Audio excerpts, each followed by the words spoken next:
नमस्कार, सत श्री अकाल मेरे प्यारे दोस्तों और भाई और बहनों। मैं सबसे पहले एनर्जेटिक रहेगा, मैं आपके लिए लाया हूँ सबसे quick revision of the share capital and debenture chapters का। डिवेंचर्स एंड ट्रस्टी से पहले पहले हम क्विक रिवीजन करेंगे और जितनी जल्दी हो सके उतनी जल्दी उसको कवर अप करने की कोशिश करेंगे। बेसिकली बहुत शॉर्ट टाइम रिवीजन के लिए बहुत शॉर्ट टर्म का वीडियोस है। तो लेट्स स्टार्ट करते हैं। पहला हमारा सेक्शन 284 से स्टार्ट कर। 284 कहता है शेयर। शेयर क्या है? Share is the basic unit on which the capital of the company is divided. Share की बात करें भाई, शेयर की अगर मैं कहूँ शेयर का फीचर्स क्या है तो मूवेबल है, ट्रांसफरेबल है, डिस्टिंक्ट नंबर होता है और सर्टिफिकेट होता है। Let's far away of this concept. हम स्टार्ट करते हैं सेक्शन नंबर 43 से। और 43 हमारा क्या कहता है? 43 is divided only basic through to concept. पहले तो हमें पता है काइंड ऑफ शेयर क्या होता है। काइंड ऑफ शेयर दो कैटेगरी का होता है। First is share capital and second is the preference share capital. Share capital बात करें तो दो डिफरेंट टू काइंड्स में आते हैं। वोटिंग राइट्स होती हैं और डिफरेंशियल राइट होती है। वोटिंग नेक्स्ट सेक्शन 47 है जो कि 47 बताता है। ठीक है, 47 क्या बताता है बेसिकली अभी जान लीजिए। 47 बताता है कि वोटिंग राइट जो होती है इक्विटी शेयर होल्डर को और प्रेफरेंस शेयर होल्डर को दोनों को डिफरेंट होती है। इक्विटी शेयर होल्डर किस मैटर पे वोट दे सकते हैं? Equity share holder have a right that to vote every resolution that is a passed in a company. कोई भी रिजोल्यूशन अगर कंपनी में पास होती है तो उस पर वोट दे सकते हैं। प्रेफरेंस शेयर होल्डर को कुछ प्रेफरेंशियल राइट है, कुछ स्पेसिफिक मैटर्स है उन पे वो जाके अधिकार है कि उन पे उन अगर केसों में वोट डाल सकते हैं। फॉर एग्जाम्पल ऐसे मैटर्स जो डायरेक्टली और इनडायरेक्टली कहीं ना कहीं उनसे अटैच हो या उनके वेरिएशन ऑफ शेयर से अटैच हो। Winding up of the company, company जब बंद हो रही हो, रीपेमेंट और रिडक्शन ऑफ द कैपिटल। यहां तक हमने पढ़ लिया। वोटिंग राइट ऑन द पोल। पोल पोल पोल अगर मैं बात करूं कितनी वोट देने की, तुम्हें जितने प्रोपोर्शनेट में शेयर है इक्विटी शेयर होल्डर उतना ही अलाउड है। सेम अप्लाई होता है प्रेफरेंस शेयर होल्डर में। जितने प्रोपोर्शन में उनके पास प्रेफरेंस शेयर है उसी प्रोपोर्शन में उनको अलाउड है प्रेफरेंस शेयर होल्डर्स को वोट देना।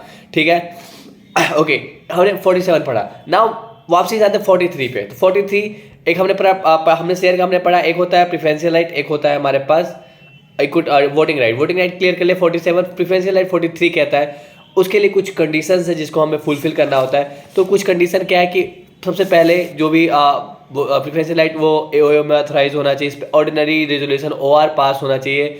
74% तक रेस्ट्रिक्टेड है। आप टोटल का आप 74% तक इशू कर सकते हो।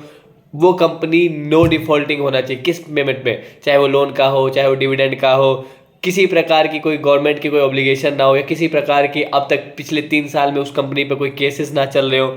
ठीक है, तो ये हम देखेंगे। इसके बाद देखेंगे कन्वर्जन। उसमें क्या है? कन्वर्जन प्रॉफिट है, आप कन्वर्जन नहीं करवा सकते। अदर राइट्स है, रजिस्टर ऑफ मेंबर का हम मेंटेन करते हैं।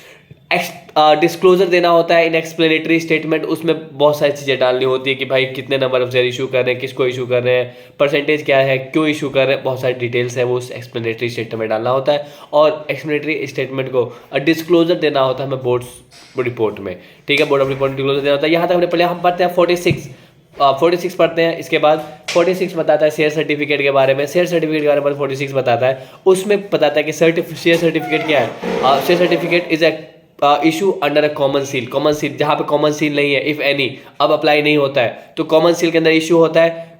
Signed by the 2 director, 2 director sign कर दे, या 1 डायरेक्टर और साथ में कोई कंपनी सेक्रेटरी हो जो कि उसके अंदर काम करती हो, उस कंपनी के अंदर एम्प्लॉयड ऐसे काम करती हो, वो इसको इशू कर सकते हैं। Specifying the details of the share कि हाँ भाई सामने वाले बंदे ने कितने शेयर हेल्ड किए हैं, कौन उसका ओनर है, वो एक तरीके से प्राइम फेस एविडेंस है। बात करो सर कुछ कंडीशन। हाँ बिल्कुल कंडीशन। शेयर सर्टिफिकेट तभी इशू होगा, इशू होने से पहले एक एप्लीकेशन फॉर्म होती है, वो फॉर्म फिल करना होता है। SH1 की एक फॉर्म जाती है, वो फिल करना होता है। ठीक है, एवरी सर्टिफिकेट। ठीक है, इसके बाद उसमें SH1 में डिटेल्स जाती है कि भाई कौन है, किसको है, क्या डिटेल है, कितने शेयर होल्ड किया है।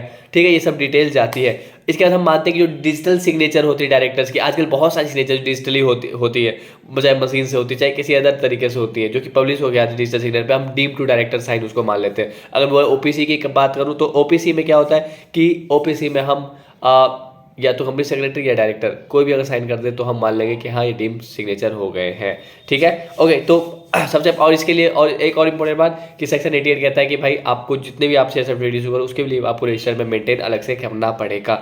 डुप्लीकेट शेयर की बात करें 46(2) आपको अलाउ करते हैं कि हाँ भाई अगर आपका खो जाए कुछ डुप्लीकेट, आप प्रूफ कर दो कि सामने वाले को कि हाँ आपका सही में खोया लीगल कुछ है, तो आप उसका डुप्लीकेट शेयर इशू उससे हो जाता है। The time limit of issue of certificate की बात करूं मैं तो अनलिस्टेड कंपनी जो है विद इन द 3 मंथ आप डॉक्यूमेंट सबमिट करिए 3 मंथ के अंदर आपको दे देगा। अगर अनलिस्टेड कंपनी की बात करूं, sorry unlisted 3 month, listed 45 month, that's not clear. Penalty की बात करूँ, बहुत साफ साफ पेनल्टी भाई, अगर आपने इस चीज़ में धोखाधड़ी करी तो जितने टाइम का आपका वो शेयर सर्टिफिकेट है उसकी 5 टाइम, ठीक है, 5 टाइम वैल्यू जो हम लेंगे वो लेंगे, मैक्सिमम 10 टाइम तक जा सकता है या 10 crore which ever is high, बहुत महंगा पड़ेगा, छेड़छाड़ी नहीं। ओके, ना उस बात करते हैं 48 कहता है हमारे पास variation of share. What is a variation of share? Variation of share कहता है कि हम किसी भी चीज़ों शेयर में वेरिएशन, किसी स्पेसिफिक क्लास ऑफ शेयर में वेरिएशंस कर सकते हैं। वेरिएशन करना कोई दिक्कत नहीं, वेरिएशन चेंजेस हो सकते हैं, बट हाँ उस वेरिएशन की वजह से जितने अगर शेयर होल्डर अफेक्टेड है तो हमें एटलीस्ट 3/4 मेजोरिटी की परमिशन लेनी पड़ेगी, या एक वेरिएशन की वजह से किसी दूसरे क्लास ऑफ शेयर की शेयर कैपिटल में अगर इफेक्ट आ रहा है, उस सामने वाली भी शेयर कैपिटल की क्लास की हमें 3/4 मेजोरिटी की सहमति लेनी पड़ेगी। कंडीशन कहता है भाई लेकिन इस चीज़ की वेरिएशन के लिए एओए ऑथराइज होना चाहिए। और सेकंड कहता है if there is no provision of AOA, कोई प्रोविजन नहीं, such variation should not be prohibited by terms of issue of that class of share. That's all, sir खत्म।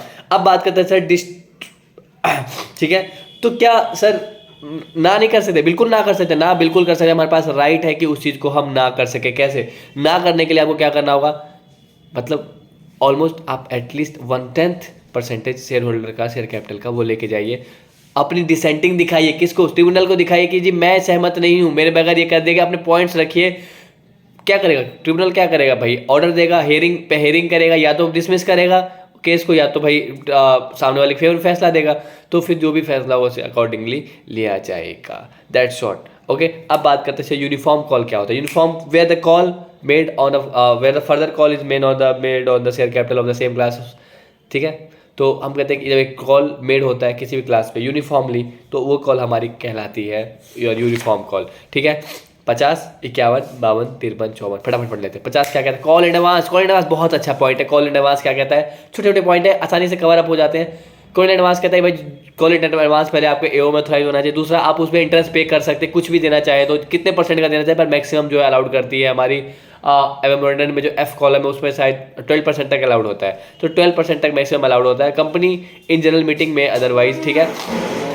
ओके, अब देखो कॉल इन एडवांस किसी प्रकार की एक्स्ट्रा आपको special voting right नहीं देती, ठीक है। कॉल इन एडवांस आपको कोई अदर स्पेसिफिक राइट्स नहीं देती है या कोई रैंक नहीं देती है। हाँ, मैं बात करूं तो ये आपको जब भी कंपनी वाइंडिंग अप हो रही तो क्रेडिटर्स के बाद आपको फर्स्ट प्रेफरेंस जरूर दिया जाएगा, ठीक है। इसके बाद बात करते हैं कॉल एडवांस सर कितना ले सकते हैं भाई, उतना कंपनी की मर्जी, चाहे वो थोड़ा ले ले, पूरा ले ले, पार्ट ले ले, वो कंपनी की मर्जी है कि वो कितना उसके पास लिखा हो कितना वो ले सकती है, ठीक है। आगे जिससे हम कॉल एडवांस लेंगे उसे फ्यूचर में लायबिलिटी खत्म कर देंगे, तो फ्यूचर में उससे पैसे नहीं मांगेंगे, मतलब कितना, जितना अमाउंट तक का उसका एडवांस हमने ले रखा है। ये सेक्शन 50 कहता है। सेक्शन 51 कहता है payment of dividend. Dividend shall be paid on the proportion of the value of the share, however the article of the company में प्रोवाइड। और उसके आर्टिकल भी कुछ होता है जो फिक्स रेट या फिक्स अमाउंट पे प्रोवाइड करवाते हैं, तो उस हिसाब से हम उसको पेमेंट कर देंगे। सेक्शन 50, 51, 52 कहता है सर क्या, सिक्योरिटी पेमेंट रिजर्व, ठीक है। सिक्योरिटी पेमेंट रिजर्व में क्या कहता है सर, ऑब्वियसली बात है, where company issue of the share in the premium where for the cash otherwise, ठीक है, sum equal to the aggregate amount of that premium is known as the security premium reserve,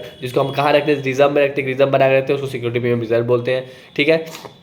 एक तरीके से क्या बोल सकते हैं, जो भी हमारा पार वैल्यू से ऊपर का कोई भी वैल्यू है वो हमारा सिक्योरिटी प्रीमियम रिजर्व है। कहाँ राइट यूज़ कर सकते हैं सिक्योरिटी प्रीमियम रिजर्व को भाई, बोनस पेड के लिए, राइट इशू के लिए, प्री एलिमिनरी एक्सपेंस उसको राइट ऑफ करने, कोई एक्सपायर्ड इनकम हो, कमीशन पेड हो, इस तरीके की सारी चीज़ बायबैक करने के लिए, सबको राइट ऑफ करने के लिए हमें यहाँ पे काम आता है। तो 52 सेक्शन तो हमारा बेसिकली भाई यही कहता है। इशू ऑफ शेयर में डिस्काउंट सेक्शन 53 इंग्लिश वाले बच्चों के लिए। 53 क्या कहता है, 53 कहता है इशू ऑफ शेयर कहते हैं डिस्काउंट पे, तो डिस्काउंट पे अगर आपने शेयर इशू किया है तो हम, हालांकि हमारा सेक्शन जो है प्रोहिबिटेड कहता है कि भाई, सेक्शन 54 कहता है कि प्रोहिबिटेड है, आप इशू नहीं कर सकते हो, ठीक है। कंपनी जो है इशू नहीं कर सकती, प्रोहिबिटेड है। वाइड है, इस प्रकार की कोई भी इशुएंस होगा तो वाइड होगा।